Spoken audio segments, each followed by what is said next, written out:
بيبدأ الفيلم مع جنازة شاب اسمه إيدن، كان هو وأخوه الصغير جيكوب بيتسلقوا تل صغير، وإيدن وقع من على التل ومات. ودي مريم أمهم. أما دول فهم ستيفاني حبيبة إيدن وأخوها نيسان، وكمان كان صاحب إيدن، وكانوا مع بعض في نفس فريق البيسبول في المدرسة. وده هو جيكوب أخو إيدن الصغير. مريم أمه بتطلب منه يخرج يسلم على الناس اللي جايين لهم، بس بيقول لها دول ناس منافقين، أول ما هديهم ظهري هيفضلوا يتكلموا عليا وهيتهموني إن أنا المسؤول عن موت إيدن. بس مريم بتقول له مفيش حد بيلومك على موته، أنت مالكش ذنب. وبتقنعه إنه ينزل يقابل الناس. وبيخرج جيكوب عندهم وبيسمع الناس وهما بيتكلموا عنه وبيتوشوشوا، وبيقول للبعض ان اكيد هو اللي قتل اخوه لانه على طول بيغير منه. فبياخد بيره يشربها، وتيرا صاحبة امه بتقول له ما يصحش كده. وابوه دانيال بيشوفه وبيزعق له لان لسه عنده 16 سنه وما ينفعش يشرب بيره في السن ده، وبياخدها منه. ومريان بتسمع واحده بتقول ان جيكوب اكيد زق اخوه من على التل، فبتروح تزعق لها وتهزقها. بس تسمع صوت خناق جاي من بره، وبتخرج بتلاقي جيكوب وابوه دانيال بيتخانقوا. ودانيال بيقول لها ابنك جاي يحرجنا قدام الناس، دي غلطتي اني ما شدتش عليه من وهو صغير، كان لازم اربيه. فبيقوم جيكوب بيتعصب اكتر وبيضربه. بعد كده بتعدي فتره، ودانيال بيقدم لابنه في مدرسه عسكريه داخليه عشان تعلمه الانضباط، وجيكوب ما بيكونش عايز يروح المدرسه وبيحاول يقنع امه. وهي برغم انها هتكون حزينه على بعده عنها، بس برضه بتكون شايفه ان المدرسه هتفيده. وبعد كده بتعدي سنتين، وبننتقل لمدرسه جيكوب. في يوم بالليل القائد بتاعه بيمر وبيلاقيه بيولع في ورقه، وبيطلع ان الورقه دي كانت برشام للامتحان بيغش منها. فبيفصله وبيكون فاضل شهر بس على التخرج. تاني يوم القائد بيكلم مريان عشان تيجي تاخد جيكوب من المدرسة. وبتكون مريان اتطلقت من دانيال واتجوزت واحد تاني اسمه كايل. وكايل عنده طفلة اسمها كاميلا من زوجته الأولانية. وبتروح مريان تاخد ابنها، وبتعرف طبعا السبب اللي اترفض عشانه. وفي الطريق بتفضل ساكتة من صدمتها فيه، لدرجة إن جيكوب بيسألها أنت مش هتقولي حاجة؟ وهو بتردش عليه.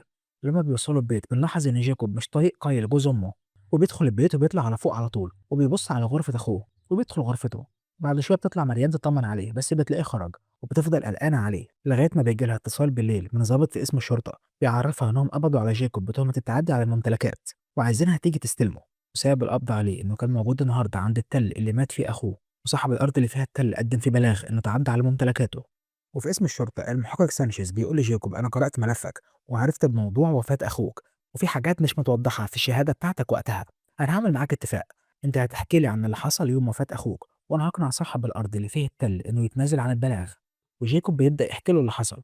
يوميها جيكوب وإيدن أخوه راحوا عند التل عشان يتسلقوه ويشوفوا مين اللي هيفوز. وجيكوب هو اللي طلب من أخوه إنهم يتراهنوا المرة دي على مين اللي يكسب. وإيدن بيقول له أنت كل مرة بتخسر، اشمعنى المرة دي اللي هتكسبني يعني؟ وجيكوب بيقول له أنا المرة دي عندي حافز قوي غير كل مرة. وإيدن بيظبط على تليفونه مؤقت عد تنازلي وبيحطه على الأرض، ولما بيوصل للصفر بيبدأوا يتسلقوا التل. وإيدن بيكون سابق جيكوب بكتير، بس جيكوب بيرفض يستسلم، فبيكمل إيدن التسلق. وجيكوب بيبقى مشغول يدور على صخرة يمسكها عشان يكمل تسلق التل. وفجأة بيلاقي أخوه بيقع من فوق وبيقع على الأرض وبيموت. وبيحكي جيكوب إنه ما كملش تسلق للتل ونزل يشوف أخوه بسرعة بس كان خلاص مات. والمحقق سانشيز بيقول له أنت ما قلتش زمان إن إيدن ظبط مؤقت على تليفونه، طب التليفون ده فين؟ البوليس ما لقاش التليفون في موقع الحادثة. وجيكوب بيقول له ما اعرفش، انا انشغلت في إيدن وما لقيتش التليفون. ومريان بتوصل القسم وبتكون متعصبة إن المحقق بيحقق مع ابنها بدون داعي. فسانشيز بيقول لها صاحب الأرض ما اتهمش جيكوب بحاجة لما لقى إن مفيش أي أضرار حصلت لممتلكاته، تقدري تاخدي ابنك وتمشي. ومريم بتاخد ابنها عشان تمشي، بس سانشيز بيقول لها ابنك بيكذب، اللي قاله لي دلوقتي هو نفس اللي قاله زمان في التحقيق، بس كلامه مش منطقي. أنا عرفت إن هو وأخوه على طول كانوا بيتنافسوا مع بعض. وبيجي مشهد تخيلي للي حصل من وجهة نظر سانشيز. وبيقول سانشيز ليه ما يكونش إيدن وصل عند قمة التل وجيكوب طلع وراه وكان متعصب لأنه خسر، ففقد أعصابه وزق أخوه من على التل. وجيكوب بيكون لسه هيزعق مع سانشيز بس امه بتسكته وبتقول لسانشيز ابني ما قتلش اخوه. سانشيز بيقول لها لما انت متاكده كده ليه رفضتي وقتها ان البوليس يشرح جثه ايدن ويشوف سبب الوفاه فعلا؟ فبتقول له لان مش هسمح لحد انه يقطع في جثه ابني عشان شويه افتراضات خياليه. وبتاخد ابنها وبتمشي. وفي الطريق بتساله رحت ليه النهارده عند التل؟ فبيقول لها كنت عايز ابص على مكان تاني يمكن افهم اللي حصل ده حصل ازاي. ومريم بتقول له انت مخبي عليا حاجه؟ اصل المحقق مصر قوي على كلامه انك مش بتقول الحقيقه. وجيكوب بيقول لها لا مش مخبي حاجه، وبيزعل انها بتشك فيه. تاني يوم دانيال بيروح لمريان بيتها وبيزعق لها انها ما قالتلوش ان ابنه رجع من المدرسه وكمان اتقبض عليه وانه عرف من بره. ولما بيعرف سبب رفض ابنه من المدرسه بيزعق، وجيكوب بيخرج له بيزعقوا مع بعض. بس مريان بتفض بينهم وبتمشي دانيال وبتدخل جيكوب جوه. وهو داخل بيشوف في الطريق برنسس الكلبه بتاعت كاميلا بنت كايل، فبيزعق لها هي كمان. وكايل جوز مريان بيكون متضايق من الوضع الجديد ومن المشاكل والزعيق اللي دايما بيحصلوا. وجيكوب بيسيبهم وبيخرج عشان يجري في المنطقه. وبيلاقي المحقق سانشيز ماشي وراه بالعربيه، بيكون واضح من كلامه انه بيراقب جيكوب.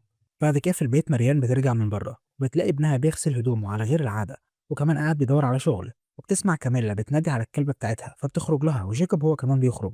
بيقول لهم إنه لما رجع الكلبة كانت عمالة تنبح، ففكرها عايز تخرج تعمل حمام، فقام فتح لها الباب. ومريان بتقول له فتحت الباب ليه؟ هي بتهرب من تحت السور. وبيخرجوا يدوروا عليها. وبعد شوية من التدوير بيلاقوها في الشارع مجروحة وبتنازع وقربت تموت. وجيكوب بيمسك حجر وبيكون عايز يقتلها، وبيقول الذنب ذنبي أنا ولازم أخلصها من عذابها، بس أمه بتمنعه. وبياخدوها وبيروحوا لدكتور بيطري، بس بيكون خلاص ماتت.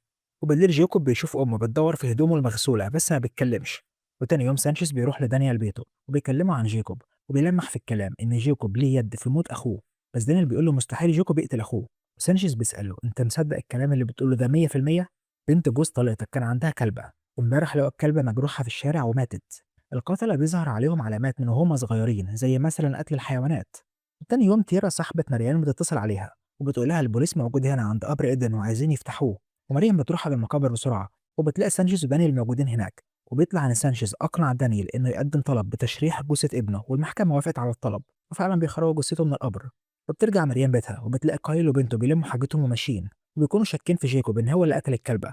وكايل بيقول لها انا هاخد كاميلا وهنقعد كام يوم في فندق لغايه ما موضوع جيكوب ده يخلص والامور تستقر. بعد كده جيكوب بيطلب من مريم مفاتيح العربيه عشان يروح يشتري اكل، لانه عايز يعمل حفله شواء لكاميلا بنت كايل عشان يساعدها تتخطى موت الكلبه. ومريم بتعرفه ان كايل وكاميلا هيفضلوا لوحدهم فتره. وعند السوبر ماركت جيكوب بيسمع الناس بيتكلموا عنه، وبيكونوا لسه شايفين ان هو اللي قتل اخوه. فبيرجع البيت وبيعيط. امه بتشوفه وبيحكي لها اللي حصل، وبيقول لها انا عارف ان كايل وبنته مشوا بسببي، بس انا ما قتلتش الكلبه. ومريان بتقول انا عارفه طبعا انك ما عملتش كده.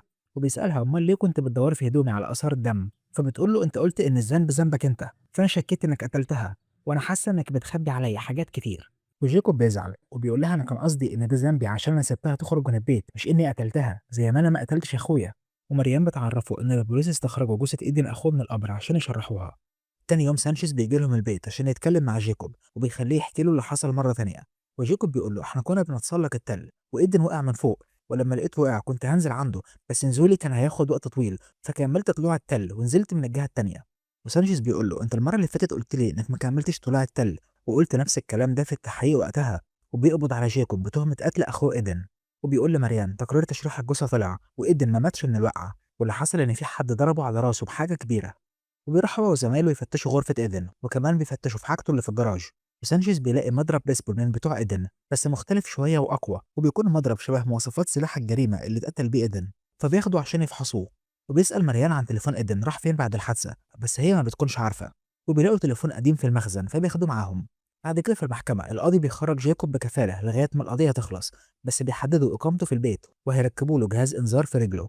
وفي البيت الدكتور بيتر بيكلم مريان عشان تيجي تاخد رماد الكلبة، وبتسأله إن كان عارف سبب الجروح اللي كانت عليها. فبيقول لها واضح من شكل العضات اللي على جسمها إن في حيوان بري هاجمها. وبتتأكد مريان إن ابنها فعلا ما قتلش الكلبة.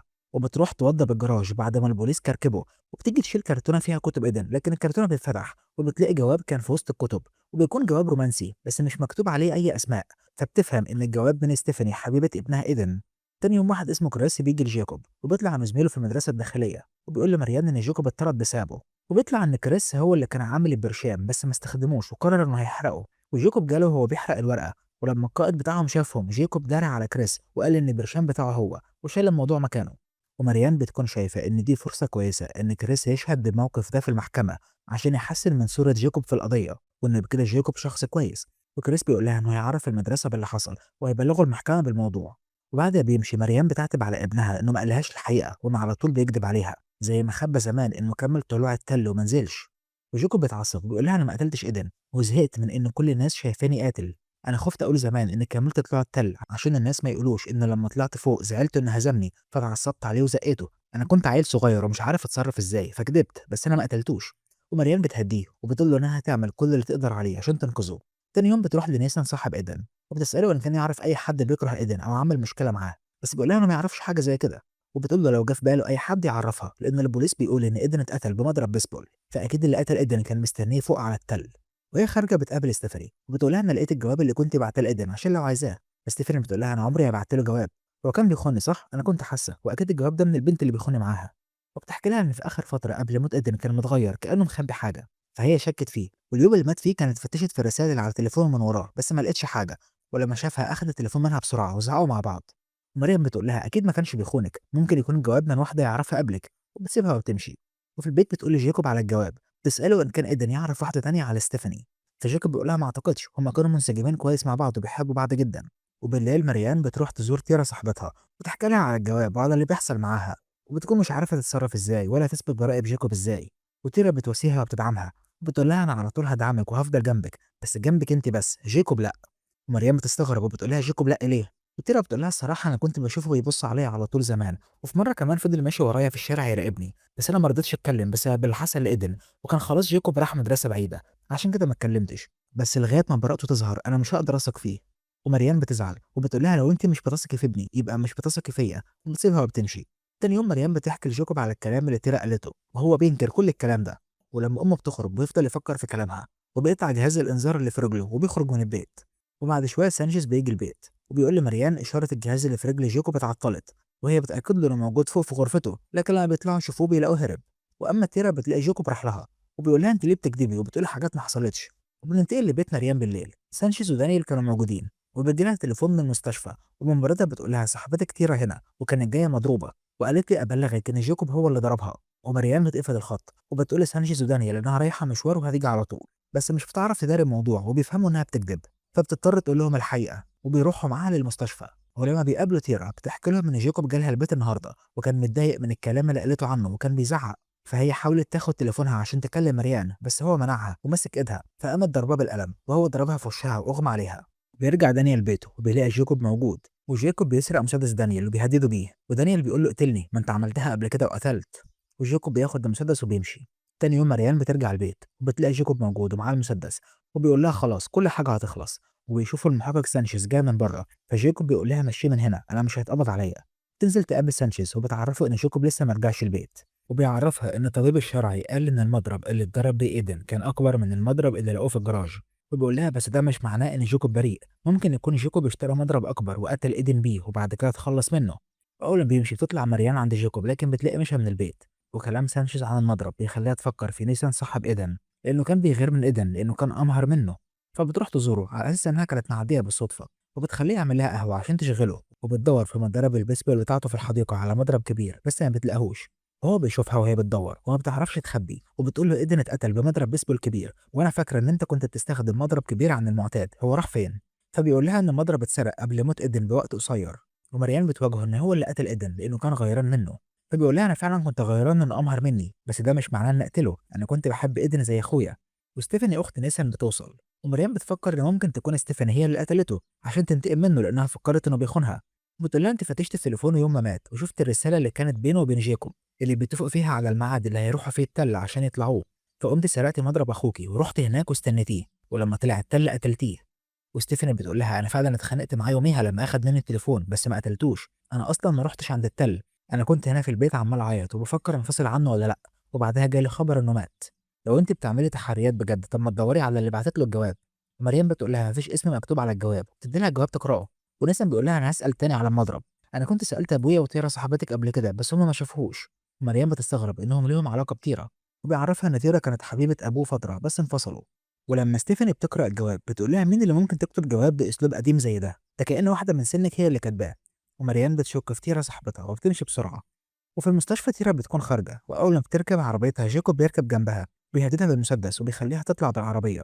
ومريان بتكون رايحة المستشفى وبتشوفهم فبتمشي وراهم لغاية ما بيوصلوا عند التل، وجيكوب وتيرا بينزلوا من العربية وبيطلعوا التل. ومريان بتوصل لهم وبيكون جيكوب مسلط المسدس على تيرا، ومريم بتروح له بتحاول تهديه وبتقول له ما تقتلهاش، انا فهمت ان هي اللي قتلت ايدن لانها كانت في علاقه معاه وكانت غيرانه من ستيفاني. وتيرا بتنكر كل الكلام ده، ومريم بتواجهها بالجواب وبتقول لجيكوب بلاش تورط نفسك في جريمه قتل، انت مالكش ذنب في حاجه. بس جيكوب بيقول لها انا ليا ذنب في قتل ايدن لان الجواب ده تيرا بعتته ليا انا. وبيطلع ان تيرا كانت في علاقه مع جيكوب، وايدن شاف الجواب اللي تيرا بعته لجيكوب وعرف بعلاقتهم. وفي يوم كان المفروض انه يكون بره مع ستيفاني ومفيش في البيت غير جيكوب، بس الخروجه اتاجلت. فرجع البيت وشاف جيكوب مع تيرا في غرفته وصورهم مع بعض. وبعدها كلم جيكوب وقال له انه هيعرف ابوه وامه. فجيكوب ما كانش عارف يتصرف ازاي وحكى لتيرا على اللي حصل، فهي جات لها فكره وقالت له انه يتحدى ايدن في تسلق التل، ويقول له ان لو جيكوب فاز ايدن ما يقولش اي حاجه عن علاقتهم لابوه وامه. وجيكوب بيقول لامه انا كنت فاكر كل ده ان ايدن وقع عادي وكنت شايل الذنب لان فكره الرهان المره دي كانت فكرتي، بس لما هي كسبت واتبلت عليا ان ضربتها انا فهمت ان هي اللي قتلته. واللي حصل ان جيكوب لما راح لها ما ضربهاش وكان جاي يفهم هي ليه تتبلى عليه انه كان بيراقبها. وتيرا قالت له انا قلت كده عشان ما فيش حد يشك ان انا في علاقه مع بعض ولازم اكون زي كل الناس مش واثقه فيك. عشان ما يشكوش في حاجة، بس هو ما بيصدقهاش وبيمشي. وبيقول لأمه لما هي كسبت وقالت إن كنت براقبها وضربتها، ساعتها فهمت إنها عايزة تبعد شبهة إن في بينا أي علاقة، وعايزة تسوق موقفي وتخلص مني بما إن القضية اتفتحت تاني واتهموني بالقتل، وفهمت وقتها إن هي اللي قتلت إيدن. وبنشوف اللي حصل فعلا يوم وفاة إيدن. وجيكوب بيقول هي ضحكت عليا عشان اخلي ايدن يجي عند التل، وكانت متأكدة انه هيكسبني زي كل مرة، فهي استنته فوق التل، ولما طلع فوق ضربته بالمضرب وقتلته. وتيرا بتفضل تنكر كل الكلام ده. ولما جيكوب بيواجهها بالجواب بتقول له جواب ايه؟ ده مفيش عليه اسمي ولا عنواني، انت كذاب. فبيقول لها ماشي انا كذاب، طب وايه رايك في ده كمان؟ وبيطلع تليفون ايدن اللي عليه الفيديو بتاعهم اللي ايدن كان صوره لهم، وبيقول لها تحبي اوري الفيديو لامي عشان تعرف اني مش كذاب؟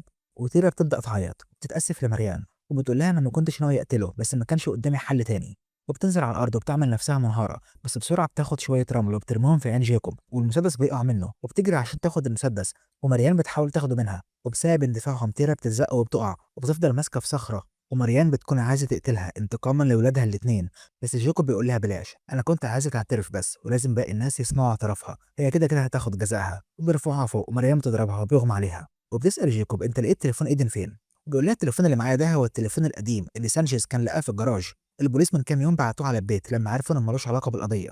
تليفون ايدن ضاع وقت الحادثه ومش عارف راح فين. انا كنت بضحك عليها وفهمتها ان الفيديو على التليفون اللي معايا، بس الحقيقه اني سجلت اعترافها بالتليفون. بعد كده البوليس بيوصل وبيقبضوا على تيرا، ودانيال ابوه بيوصل وبيعرف الحقيقه، وبيطلب من جيكوب انه يسامحه على الطريقه اللي كان بيعامله بيها، وانه شك فيه ان هو اللي قتل ايدن. وبعد فتره بيكون عيد ميلاد جيكوب، وامه وابوه بيكونوا موجودين هم وكايل وكاميلا بنته وكمان الجيران، وجيكوب جاب لكاميلا كلب جديد. اتمنى يكون الملخص عجبكم، يا ريت تعرفونا رايكم في التعليقات، واعملوا لايك للفيديو واشتركوا معانا عشان يوصلكم مننا كل جديد. سلام.